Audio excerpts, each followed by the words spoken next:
اس لیے فرمایا وذی القربا. اور ایک حدیث میں ارشاد فرمایا کہ اپنے رشتہ دار عزیز و اقارب کے ساتھ جب تم صلہ رحمی کرو تو ان کی طرف سے نیک بات کی امید نہ رکھو. یہ نہ سوچو کہ وہ ہماری تعریف کریں گے، خوش ہوں گے، واہ واہ کریں گے، جی امریکہ میں بیٹھے ہیں، دیکھو پھوپھی، بڑا پورے خاندان پھوپھی ہماری تعریف کرے گی، دیکھو جی ہر مہینے $500 بھیجتا ہے، کتنا اچھا میرا بھتیجا. یہ امید نہ رکھو. فرمایا کہ ان رشتوں کے ساتھ اگر تم نیکی کرنا چاہتے ہو خالص اللہ کی رضا کے لیے نیکی کرو، خالص اجر و ثواب کی نیت سے نیکی کرو. اور فرمایا اللہ تبارک و تعالیٰ شکور ہے، وہ تمہیں اس صلہ رحمی، اس نیکی کا بدلہ اور اجر تمہیں ضرور عطا فرمائیں گے، اس کی طرف سے تم مطمئن رہو. لہذا اس بنیاد پر تم نیکی کرو، لیکن ان کی طرف سے کوئی خیر کی بات سننے کی امید پر کرو گے، فرمایا تمہیں ایذا پہنچے گی، اور ایذا کے نتیجے میں ظاہر ہے کہ کل کو تم ہاتھ روک لو گے. جی ہم تو پھوپھی کی خدمت کرتے ہیں، اور پھوپھی کہتے کیا ہوا ابھی امریکہ میں بیٹھا جو بھیج دیے $500 تو کیا ہوا، وہاں لاکھوں کما رہا ہے. ظاہر ہے پاکستان میں بیٹھا ہوا یہی بات ہی کہتا ہے. آپ یہاں سے $200 بھیج بھی دیں تو ماشاءاللہ $200 آپ کو بھیجے ہیں خالہ، اب کیا ہوا، وہاں لاکھوں کما رہا ہے، کیا ہوا، ڈاکٹر ہے وہاں، 200 بھیج دے تو کیا ہوا. لیکن اس کو پتہ نہیں کہ 200 کیسے بنتے ہیں، یہاں 200 کیسے بنتے ہیں.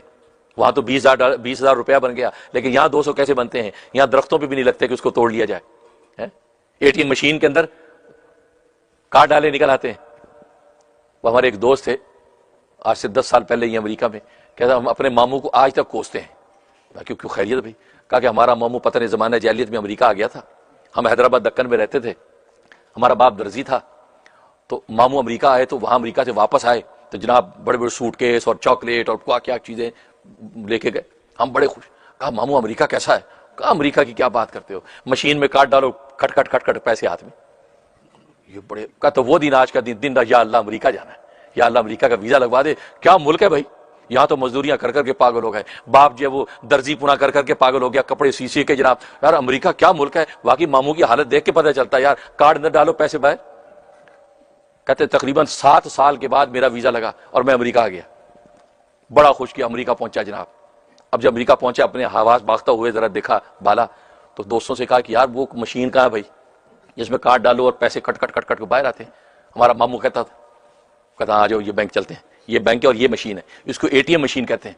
اچھا اور یار وہ کارڈ کہاں ملے گا؟ کہ کارڈ بینک سے ملے گا. کہتے یار مجھے تو کارڈ لے کے دو.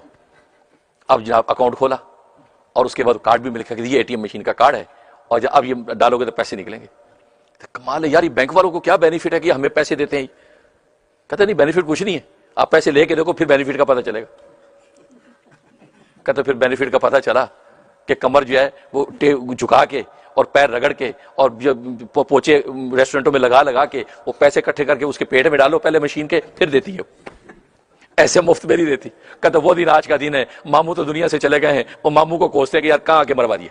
وہاں چٹنی روٹی کھاتے تھے، سکھ اور سکون کی کھاتے تھے، سارے رشتے پاس تھے، عزت کی روٹی کھا رہے تھے. یہاں امریکہ آ کے تو ذلیل ہو کے رہ گئے. یہاں موپ لگاؤ، وہاں موپ لگاؤ، وہاں باس کی گالیاں سنو، پھر اس ATM مشین میں کا پیٹ بھرو. تو میں نے پھر وہاں گاؤں میں کہا بات سنو، یہ ATM مشین کے دھوکے میں نہیں آنا، وہ ایسی مشین ہے پہلے اس کا پیٹ بھرو اس کے بعد دیتی ہے. اب دیکھو یہ حالات ہیں. تو انسان جو ہے بسا اوقات اس طرح کے دھوکے کھاتا ہے، اس طرح کے دھوکے کھاتا ہے. تو بہرحال کہنے کا مقصد یہ کہ وبالوالدین احسانا، فرمایا کہ والدین کے ساتھ حسن سلوک کرو، وذی القربى اور عزیز و اقارب کے ساتھ حسن سلوک کرو، صلہ رحمی کرو. اور عزیز و اقارب کے ساتھ صلہ رحمی جیسے میں نے حدیث میں بتایا کہ حدیث میں آتا ہے کہ آپ اللہ کی رضا کے لیے سے ان کے ساتھ نیک سلوک کریں. آپ ان کی طرف سے کسی قسم کے اچھے جملہ سننے کی امید پر نہ کریں، اور آپ اس نیت سے اگر کریں گے تو نتیجہ کیا ہوگا؟ آپ کا دل کلیجہ کٹے گا. آپ بیچارے وہ یتیم بھتیجے کی خدمت کر رہے ہیں، یہاں سے بھیج رہے ہیں، اور وہ بھتیجا وہاں عیاشی کر رہا ہے اور کہتا ہے یار کوئی بات نہیں یار، چچا کے پاس بڑا مال ہے یار، بھیج دیے $200 تو کیا ہوا؟ آپ کا دل کلیجہ کٹے گا. فرمایا کہ نہیں تم پریشان نہ ہو، تم نے کہا میں نے تو اللہ کے لیے کیا تھا، اللہ مجھے اس کا اجر یقیناً دے گا اور مجھے اس کا اجر ملے گا. میں نے جو بھتیجے کی خدمت جو کر رہا ہوں صلہ رحمی کی نیت سے کر رہا ہوں. جب یہ تصور باندھ لو گے تو اس کے کسی قسم کے ایسے جملے سے آپ کو تکلیف نہیں ہوگی. اور آج عام طور پر رشتوں میں دراڑیں اس لیے پڑتی ہیں کہ وہ یہ سوچ بیٹھتے ہیں کہ یار دیکھو اس نے ایسا کہہ دیا.